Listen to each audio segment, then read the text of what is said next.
to loss of biodiversity or food security. Fleeing now for our first stop of the route. This is for the Temperate House, the Pavilion Bar and Grill, and the galleries.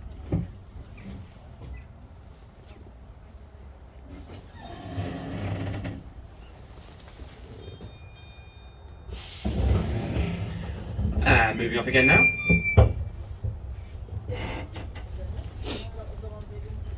Now, if I just direct your attention to the left-hand side of the train, past this beautiful drift of crocuses, you'll be able to see a large red brick building between the trees. This is the second of our two galleries, the Marianne North Gallery, dedicated to the art of artist and adventurer Marianne North. Marianne North lived in the 19th century, and she was 40 when she embarked on her first solo expedition around the world, determined to, in her words, paint the peculiar vegetation of other lands. Over the next 13 years, she travelled widely to destinations including North and South America, Japan, India, Australia, and South Africa, capturing over 9 canvas. We now hold a collection of over 800 of her paintings in the gallery, and it is a truly breathtaking sight. I would urge you to visit it if you possibly can today or on a return visit to Kew. It's literally floor to ceiling.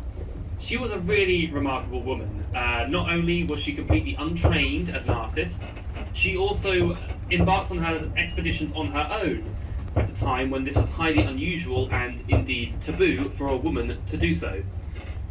She was also a trailblazer. Botanical art at the time was dominated by the practice of painting subjects against a neutral blank background, very scientific and very austere. However, Marianne decided to throw all of that out of the window and wanted to paint her subjects as she saw them in their natural environment, the landscapes, plants, and in many cases wildlife that accompanied them. This won her the admiration of the public and also the attention of many notable scientists at the time, including a certain Mr. Charles Darwin, who saw her work as lending extra credibility to his theories on evolution, as it helped to demonstrate the natural adaptations that plants had developed in their natural habitats through evolution. So that's that's the Marianne North Gallery, not the Shirley Sherwood Gallery, the Marianne North Gallery, and I urge you to visit that if you possibly can. It's one of my favourite places. We've just passed on our right-hand side the Pavilion Bar and Grill, which is one of our eating establishments at Kew. It's built on the site of an original tea pavilion, which was the very first place that our visitors could sit down with a cuppa. Opened in 1888, this pavilion was famously burned to the ground in 1913 by none other than the suffragettes as part of their Votes for Women campaign.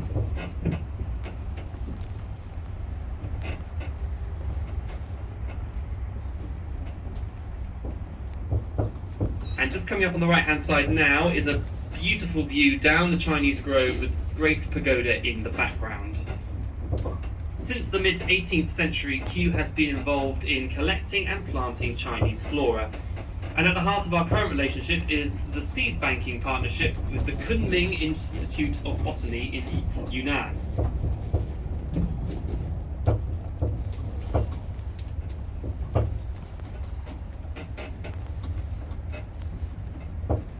And just on the left-hand side, we are passing by our community allotments, which you might be able to get a glimpse into between the trees there. And this is where members of our various community outreach groups that we work with around the local area and in London in general can come to learn more about horticulture and to grow their own produce.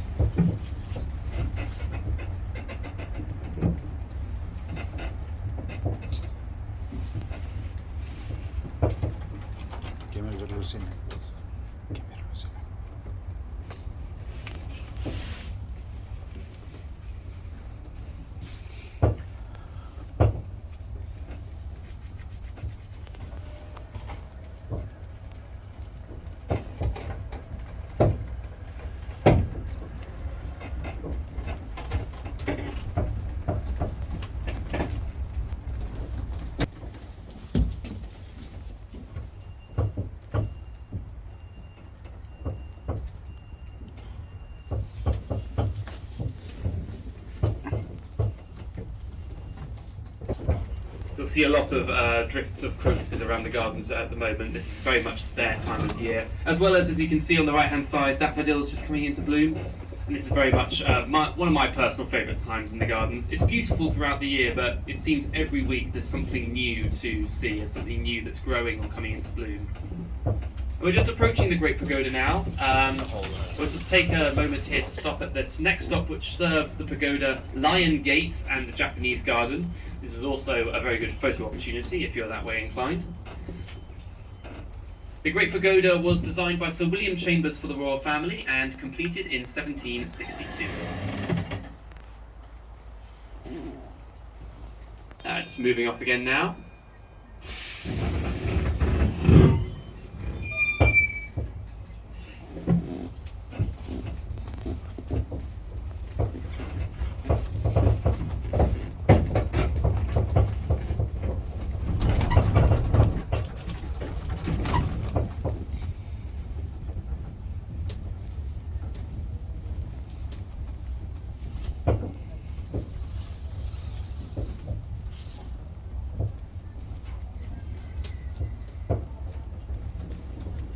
The Great Pagoda is 50 metres tall, 10 stories high, and each successive floor is 1 foot less in both diameter and height than the one below it, which gives it the impression of being even taller than it is.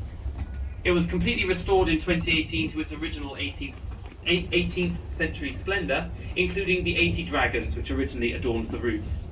If you do take a visit to the pagoda later on today, you might be able to get a closer look at those dragons. The lowest ones have been carved from wood in the traditional style, but the upper dragons were created by the high-tech process of 3D printing, which means that they are very lightweight, so they don't put extra pressure on their historic building. The pagoda is, alongside the Temple of Bologna and other follies of its kind, is a remnant of Kew's time as a royal park,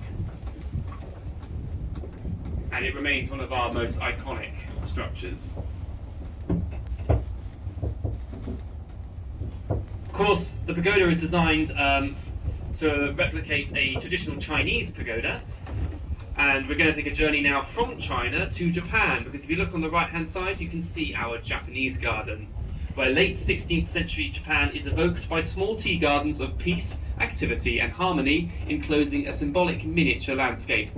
On the raised mound at its centre is Chokushimon, a replica of the gateway of the Imperial Messenger in Kyoto, Japan. This fine example of a traditional Japanese building came to Kew after it was constructed for the 1910 Japan-British exhibition in London. And you'll also see, running along the rear of the Japanese garden, this very long, straight road. This is called Holly Walk, and it's noteworthy because it runs along the route of a much older public right-of-way that used to be known as Love Lane. This path separates the two royal estates, the Kew Gardens of Prince Frederick and Princess Augusta, and Richmond Park, which George III then merged into one estate later on, and which helped create the blueprint of the gardens as we know them today. Love Lane used to run from Richmond all the way to Bretford Ferry, and nowadays it has become Holly Walk, and as the name suggests, it is primarily planted with hollies, many of which are mature, up to 150 years old. At 1,000 metres in length, Holly Walk is the longest and most comprehensive collection of mature hollies in cultivation.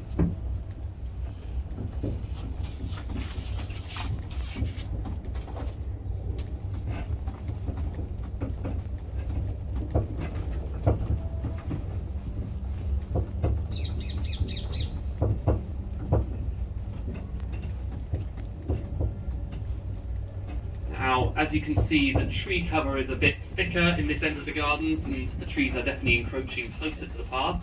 That's because we have entered the main part of Kew's Arboretum. There are some 14,000 trees rooted here, representing more than 2,000 species, including some rare and ancient varieties. Many trees in this collection are as old as the gardens themselves, and many cannot be found anywhere else in Britain. Kew is also home to some 250 champion trees, which are the largest examples of their species in the country. And you can tell if a tree is a champion tree by paying close attention to the badge which it wears on its trunk or suspended from one of its branches. If it's a blue badge, then that means it is a champion tree. So if you want, that's a little challenge for you later on. See how many champion trees you can spot on this tour or on your travels in the gardens today.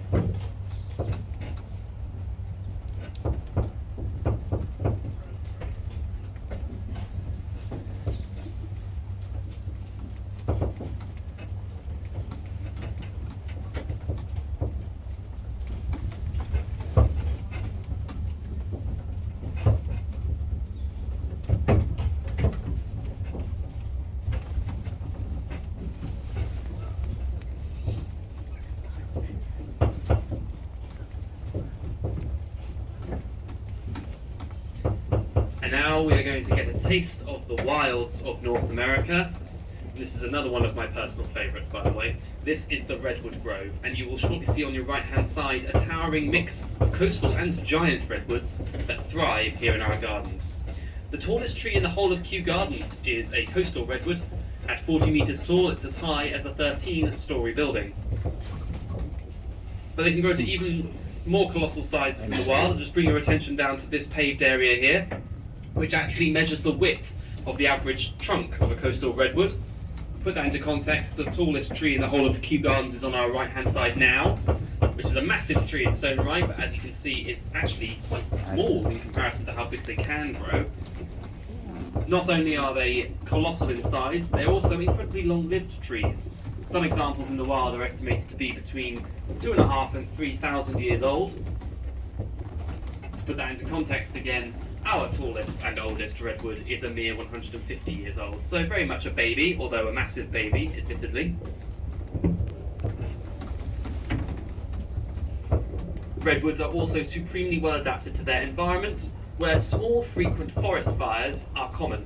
These so-called cool fires clear the forest floor of dead leaves and other debris, but thanks to the adaptations of the redwoods, don't actually harm the trees themselves. This finely balanced ecosystem is at risk, as is the case around the world, due to the pressures posed by climate change and biodiversity loss and habitat degradation. This is what makes the work that Kew does around the world with our international collaborators so urgent and vital, so that we can better understand and therefore protect these amazing trees and plants. And that is what your visit today helps to support, whether that is by giving a donation with your admission ticket, taking out an annual membership, or even buying a souvenir in our gift shop. So, from all of us here at Kew, thank you so much, because we really couldn't do this without your support.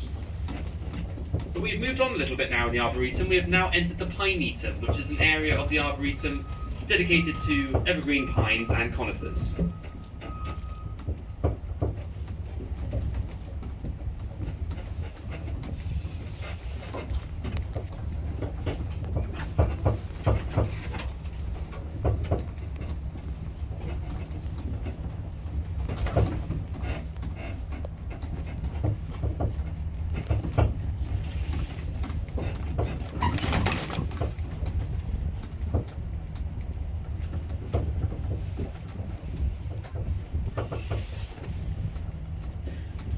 The Pinetum, of course, comes into its own at this time of the year when our deciduous trees that lose their leaves in autumn are standing stark and bare.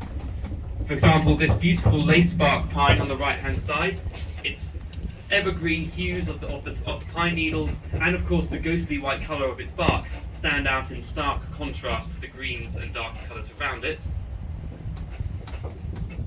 In the Pinetum is also located our log trail, which you can see on the left-hand side now, which is an area of outdoor play designed for families and children, built from the logs and trunks of trees blown down in the gardens by storms.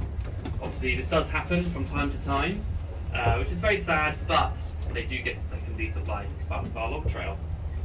And it's coming in now to our next stop, which is for the log trail, the natural area, and Scion Outlook.